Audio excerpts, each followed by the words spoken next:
Hello viewers, இனி நம்ம பார்க்க போறது One Piece episode 400 part 1.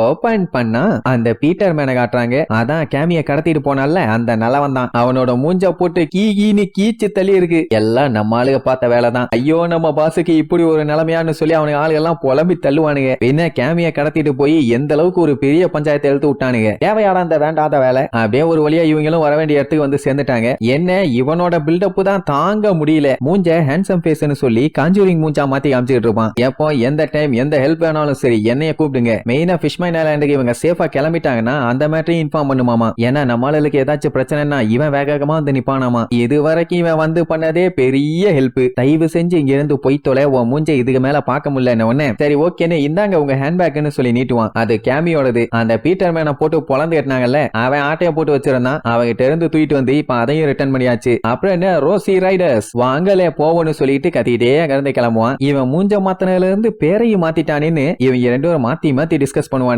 சரி ஒரு வழியா இவனுக்கு 13 வந்து சேர்ந்தாச்சு. இனி நேரா அந்த ஷாகி கிட்ட போக வேண்டியதானே. என்ன இந்த ஹச்சி பயலுக்கு பயங்கரமா அடிபட்டு இருக்கிறதுனால அவனை உடனடியா படுக்க வச்சு ரெஸ்ட் எடுக்க வைக்கணும். ரைட்டு போய் கதவை தட்டுவாங்க. இவங்கள பார்த்த உடனே அந்த ஷாகி ஷாக் ஆயிருவான். ஆமா இவனை கண்டுபிடிப்பாங்கன்னு அவ கொஞ்சம் கூட எதிர்பார்க்கவே இல்ல. ஹச்சி வேற பயங்கரமா முக்கிட்டு இருப்பானா. சரி இவனை சட்டு புட்டுன்னு பெட்ல படுக்க போடலான்னு சொல்லும் போது நம்ம லூஃபி ஆமா என்கிட்ட ஏதோ ஒன்னு சொல்லணும்னு சொன்னீங்களே இன்னாததுன்னு கேட்பான். சொல்லிட்டா போச்சுன்னு கிங் ஆஃப் த பைரட் கப்பலோட வைஸ் கேப்டன் நானுன்னு சொல்லுவான். அவ்வளவுதான் லூஃபி பயங்கரமா ஷாக் ஆகி வாய்கிலேயே அத்துவான். எது அந்த பைரட் ஷிப்ல நீ கேப்டன் ஆயான்னு. அவன் மட்டும் ஷாக் ஆகல, நம்ம ஆளுகளுக்கு அதுக்கு மேல ஷாக்கு. ஆக்சுவலா அந்த ஹச்சி மூதேவிக்கு இது ஆல்ரெடி நல்லாவே தெரியும். ஏன் இந்த மேட்டர் சொல்லனா இவங்க வந்த வேலை கோட்டிங் பண்றதுக்காக மட்டும் தானே. அப்புறம் எதுக்கு தேவையில்லாத விஷயத்தெல்லாம் சொல்லிட்டுன்னு சொல்லி விட்டுட்டானாமா. இதுல இன்னொரு ஷாக்கிங் மேட்டர் என்னன்னா நம்ம ஆளுங்க எல்லாருமே சில்வர் சைலிங்கிற பேரை ஆல்ரெடி கேள்விப்பட்டிருக்காங்க. சொல்ல போனா இந்த உலகத்துல இருக்க எல்லாருமே ஒரு டைம் ஆச்சு இவன் பேரை கேட்டிருப்பாங்க. அப்படி ஒரு ஃபேமஸான ஆளுவன். இங்க நம்ம ப்ரூக்கு தின்னுகிட்டே கோல்டு ரோஜரா சில பல ஆண்டுகளுக்கு முன்னாடி அப்படிப்பட்ட ஒரு வீரனோட பேரை நான் கேள்விப்பட்டேன். ஆனா சரியா எனக்கு ஞாபகம் இல்லாமா. ஏன்னா இவன் தான் 50 வருஷத்துக்கு மேல சாகாம சுத்திட்டு இருக்கானே. கண்டிப்பா அவனை பத்தி எல்லா சம்பவத்தையும் கேள்விப்பட்டிருப்பான். ஆனா மண்டையில எதுவுமே ஞாபகம் இல்ல போல. சரி இவ்வளவு பெரிய ஆளுக்கு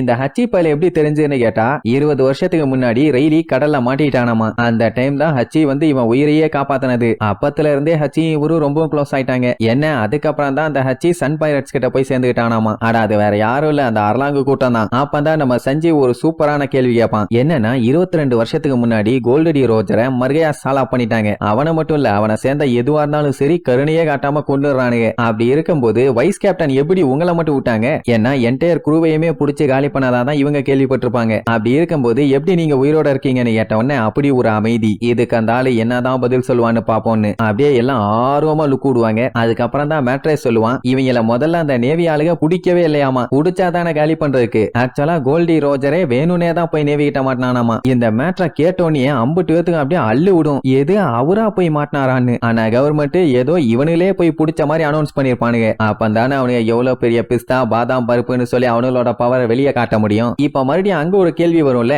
எதுக்கு கிங் ஆஃப் த பைரட் அவனே போய் மாட்டணும்னு. அப்பந்தான் மேட்டர் சொல்லுவான். இவங்க ஜேர்னியோட எண்டையே பாத்துட்டாங்களாமா. அதாவது இதுக்கு மேல ஒண்ணும் இல்ல அப்படிங்கிற மாதிரி ஒரு முடிவுக்கு வந்துட்டானுங்க. ஆக்சுவலா கோல்டி ரோஜரை மக்களுக்கு முன்னாடி வச்சு சம்பவம் பண்ணானுங்கல்ல, அந்த சம்பவம் நடக்கிற 4 வருஷத்துக்கு முன்னாடி கோல்டி ரோஜருக்கு உடம்பு சரியில்லாம போயிருச்சு. சொல்ல போனா ஒரு டிசீஸ். ரோஜரால கூட அந்த கஷ்டத்தை அவாய்ட் பண்ண முடியல. சொல்ல போனா அது ஒரு கியூர் பண்ண முடியாத ஒரு டிசீஸ். ஆனா அந்த பஞ்சாயத்தை சரி பண்ண ஒருத்தன் இருந்தான். அது வேற யாரும் இல்ல, ட்வின் கேப்ல இருந்த கிராக்கஸ்னு ஒருத்தன். இவங்க ரொம்ப மதிக்கிற லைட் ஹவுஸோட கீப்பர். அது மட்டும் இல்லாம இந்த கடலோட டாக்டரும் அவன்தானாமா. கிராக்கஸ்ங்கிற பேரை கேட்டவனே ப்ரூக்கு ஷாக் ஆயிருவான். ஏன்னா இவனுக்குமே அங்க ஒரு கனெக்ஷன் இருக்குது. சரி இப்ப இந்த கதைக்கு வருவோம். கோல்டி ரோஜரோட டீம் என்ன பண்ணாங்க, கிராக்கஸ்ட போய் ஹெல்ப் கேட்டாங்க. எதுக்குன்னா இப்ப அவங்க கடைசி வாயேஜுக்கு போகணும். அப்ப அவங்க ஷிப்புக்கு டாக்டர் தேவை. அப்பதான் கோல்டி ரோஜரை பத்திரமா பாத்துக்க முடியும்னு. அப்படியே ஒரு 3 வருஷம் ட்ரீட்மெண்ட்டுக்கு அப்புறம் தான் சாவுல இருந்து அவன் எஸ்கேப் ஆனான். ஆக்சுவலா ரோஜர் பண்ண விஷயம் ஒரு இம்பாசிபிளான விஷயம். இது வரைக்கும் சாவுல இருந்து இந்த மாதிரி ஒருத்தன் தப்பிச்சு வந்ததே இல்ல. அப்புறம் என்ன தலைவர் கிராண்ட் லைனையே கான்குவர் பண்ணிட்டாரு. இதெல்லாம் கேட்டுட்டு லூஃபி அப்படியே அசந்து போய் உட்கார்ந்துட்டு இருப்பான். ஆனா நம்ம ப்ரூக்கு தான் பயங்கரமா எக்ஸ்ட்ரா ரியாக்ஷன்லாம் கொடுத்துட்டு இருப்பான். என்ன ட்வின் கேப்ல இருக்க அந்த கிராக்கஸோட பேரை கேட்ட உடனே அவனுக்கு பழைய மெமரிஸ் எல்லாம் வருது. அங்கதானே லாப்புனும் இருக்குது. சோ அதை நினைச்சு தேம்பி அழுவான். இங்க உசோப்புகள்லாம் பயங்கரமா ஷாக் ஆகும். அப்படின்னா அந்த கிராக்கஸ் மார்க்கஸுமே கிங் ஆஃப் த பைரட்டோட கப்பல்ல ஒரு மெம்பரா இருந்திருக்கான். ஆனா அவன் அந்த மாதிரி பைரட் ஷிப்ல டாக்டரா இருந்தான்னு சொல்லி எங்கேயுமே மென்ஷன் பண்ணல. சரி, அவன் 3 வருஷம் இவங்க கூட சேர்ந்து பைரட்டா இருந்தான். அதுக்கப்புறம் என்னாச்சுன்னு கேட்டா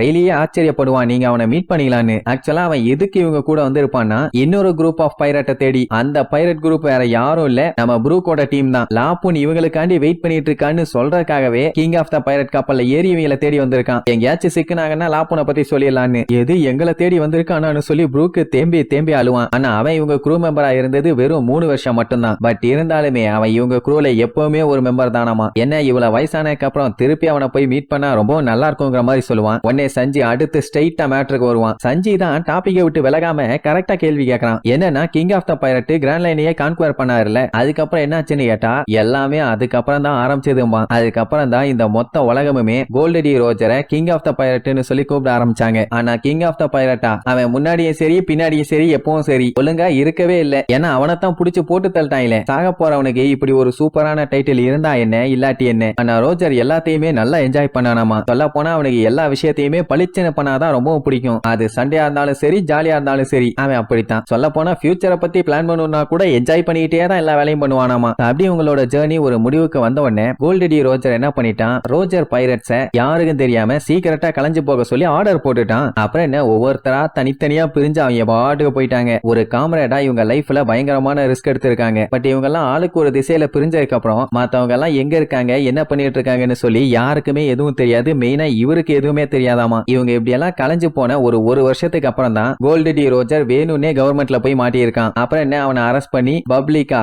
ஈஸ்டர்ன் ப்ளூ டவுனான லோக் டவுன்ல வச்சு மக்களுக்கு நடுவுல கையில சங்கிலிய போட்டு கட்டி இழுத்துட்டு போய் அவனை போட்டு தள்ள முடிவு பண்ணிட்டானுங்க. அப்படி அவனை கூட்டிட்டு போகும்போது இவனை பார்க்க அங்க ஏகப்பட்ட எங்கான ஆளுகள்லாம் வந்திருக்காங்கன்னு கேள்விப்பட்டானாமா. அவங்க எல்லாம் நிறைய பேர் இப்ப பெரிய ஆளாகணும்னு கடலை சுத்திட்டு இருக்கானுங்க. கோல்டி ரோஜரை கடைசியில போட்டு தள்ளும் போது இந்த உலகமே அதை போக்கஸ் பண்ணாங்க. ஆனா இவன் மட்டும் அந்த இடத்துக்கு போகவே இல்லை. ஏன்னா கடைசியா கோல்டி ரோஜரை மீட் பண்ணும்போது நல்லா ஜாலியா சரக்கெல்லாம் அடிச்சு முடிச்சுட்டு இவன்ட்ட என்ன சொல்லியிருப்பான்னா, நான் என்னைக்கும் சாக போறதில்ல பார்ட்னர், நீ ஒண்ணு கவலைப்படாதேன்னு. ஆனா கடைசியில வாண்டடா போய் அவனே மாட்டி செத்து இருக்கான். சொல்ல போனா இவன் போய் அப்படி மாட்டினப்போ வேர்ல்டு கவர்மெண்ட்டும் நேவியும் பயங்கரமா ஷாக் ஆயிட்டாங்க. இவனை போட்டு தள்ளத பாக்குறதுக்கு அங்க எக்கச்சக்க மக்கள் கூட்டம். இப்ப தண்ணியை மட்டும் எடுத்து ஊத்துனீங்கன்னா ஒரு சொட்டு கூட கீழே விழாது, அந்த அளவுக்கு கூட்டம். ஆக்சுவலா கவர்மெண்ட் எதுக்காக ரோஜரை இந்த மாதிரி எல்லாத்துக்கு முன்னாடியும் வச்சு போட்டு தள்ளாங்கன்னா அப்பதான் மத்த பைரட்ஸுங்க எல்லாத்துக்குமே இது ஒரு உதாரணமா இருக்கும்னு. ஆனா அவனுக்கு தெரியாம போச்சு அது ஒரு கிரேட் பைரட் ஏஜோட ஓபனிங் செரிமோனின்னு. அதான் கடைசியா ரோஜர் ஒரு குண்டு தூக்கி போட்டாரு. இந்த உலகம் எனக்கு கொடுத்த அந்த ஒன் பீஸ